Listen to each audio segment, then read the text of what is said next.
Good morning, boys and girls. I hope you're doing well with all the snow and stuff, and hope you're having a good time with the snow. And hopefully, we can get this lesson wrapped up so you can enjoy your snow day.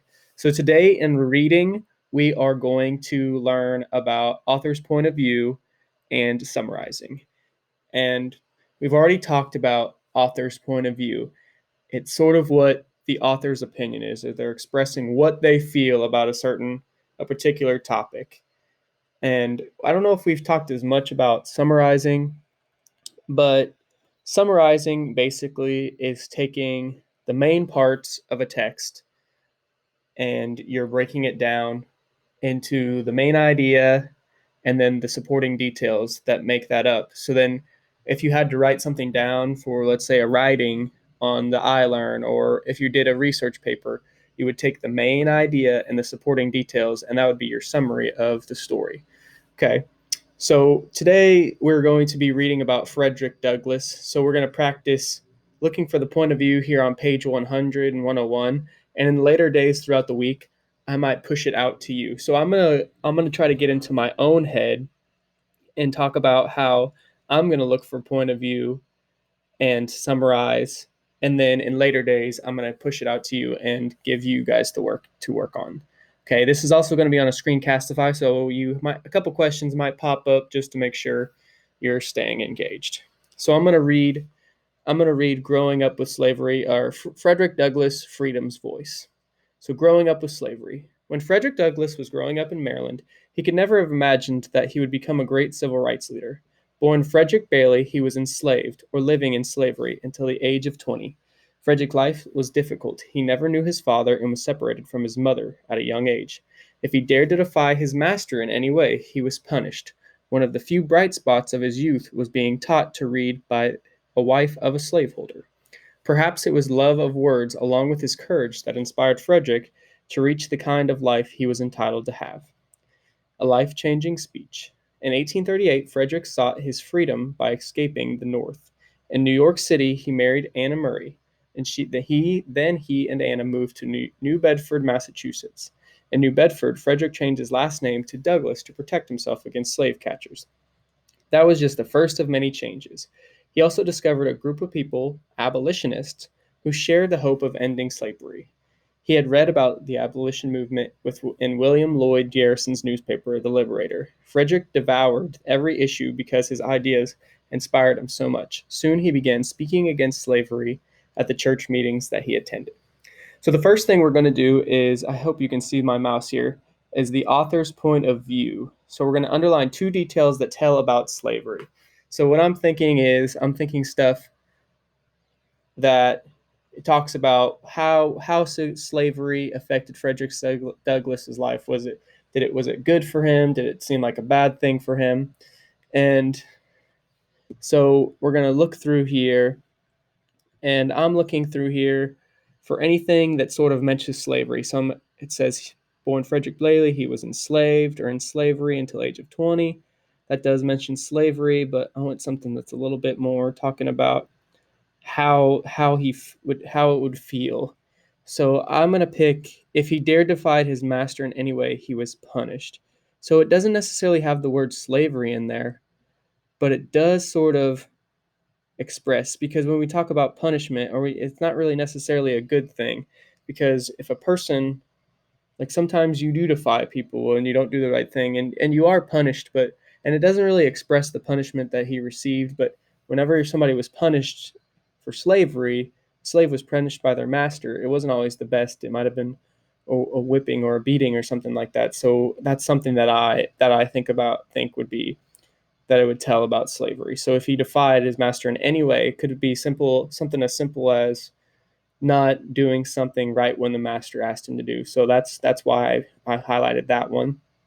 And then I continued, sought freedom. So in 1838, sought his freedom by escaping. So the reason I'm going to highlight this part is, in my mind, I'm thinking, if a person is seeking freedom, because that's what that sought means. That sought means you're seeking or looking for freedom. So in my mind, I'm thinking, if he's seeking freedom, that means he was never free to begin with. So by thinking that, I'm I'm assuming that the slavery is bad and that the people that are part of slavery are not free to begin with. So I said underline two details that tell about slavery. So I've got that part. What is the author's point of view? So I'm going to say the author's point of view is because he's talking about how slaves are punished and slaves had to escape for freedom. I'm going to say slavery was not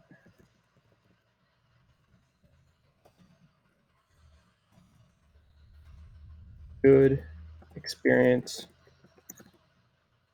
for the people that were enslaved.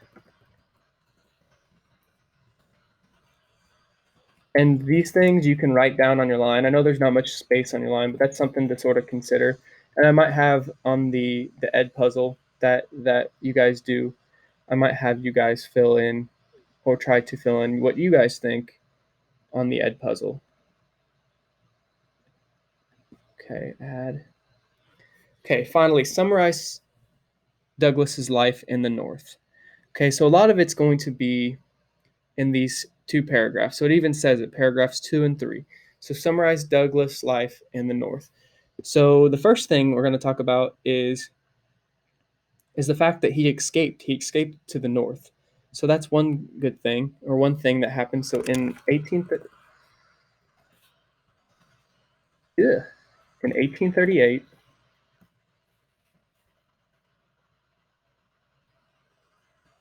Frederick Frederick Douglass escaped to the North.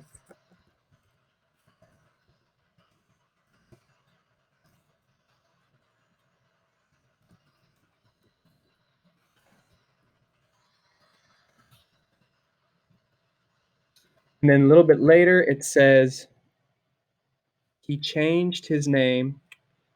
He changed his name to avoid slave catchers. Okay, so that'd be another part.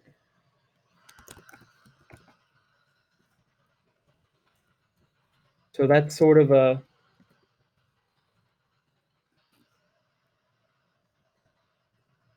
part of his story because he used to be Frederick Bailey and now he changed it to Frederick Douglass. So he changed his name to avoid slave catchers. And then it also talks about how he met very many abolitionists. So we could talk about I'm going to talk about how he met abolitionists and read an abolitionist newspaper called the Liberator.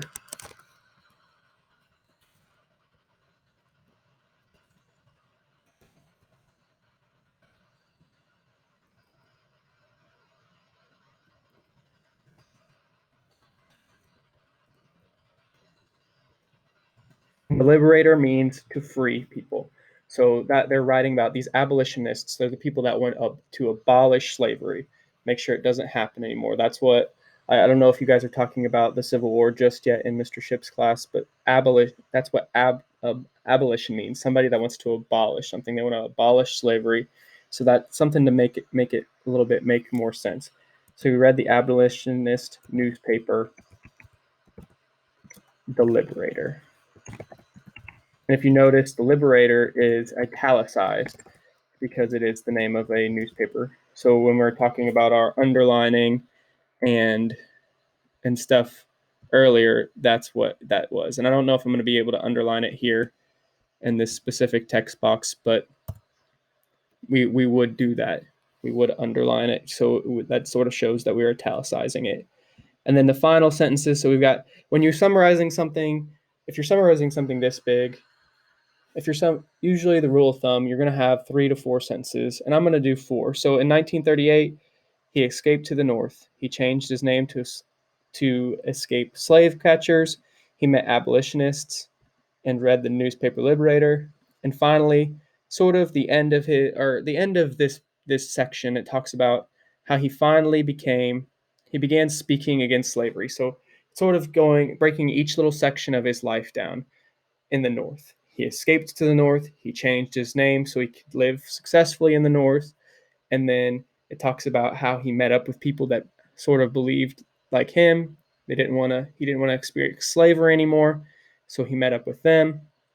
And then finally, it's going to talk about, so there's this very last sentence. It says, soon he began speaking against slavery at church meetings. So I'm just going to say he began speaking out against slavery. So it gives you that short little summary of what he did during his time in the North. So in that little section, it's explaining what all happened in this big old chunk right here. So that's a lot easier than rewriting everything word for word if you were writing a paper or something. So I believe that's everything that I wanted to sort of get through today, because this is really just setting the groundwork. And it's kind of tough with all these snow days to have that involvement from you guys. But with the Edpuzzle, I'm hoping to maybe get you a little bit more involved in things. Just some other housekeeping stuff. If this is the only thing you're doing right now, you should have already done page 181. I have another Edpuzzle here over pronouns. It talks about pronouns really well, the Edpuzzle does, and it doesn't talk as much about antecedents. So if you still have questions on what an antecedent is, just let me know in an email. Okay, send it to my email or however you want to communicate with me. But basically, an antecedent is, for example, let's say my name's Mr. Hof, obviously. So if I said Mr. Hof is talking on the computer, okay, so Mr. Hof is the antecedent. Mr. Hof is the one that you're going to replace with a pronoun. So Mr. Hof is your antecedent, and then you could change Mr. Hof to he. He is talking on the computer. So that's what the antecedent. That's what an antecedent is. I just wanted to explain that before. If you have any other questions, like I said, just send me an email. I don't know. I think if you have any issues, just get in touch with me. I hope this helps you understand what we're doing on the homework. And have a nice day, guys. Enjoy the rest of your snow day. Hopefully, it doesn't take up too much. Actually, there's one more thing I was thinking of. Is if you have not taken the Number the Stars AR test, please do so we can get your points up, because I've noticed that, like I keep saying it, our points to get the water balloon party here in March, that's coming up, because today is it's soon going to be the 22nd, and you won't be able to do your water balloons if we can't get those points up to 10. So while you have some free time, give a little bit of that up and take an AR test or read some library books so we can get those AR points up, okay? But other than that, have a nice day, boys and girls. See ya.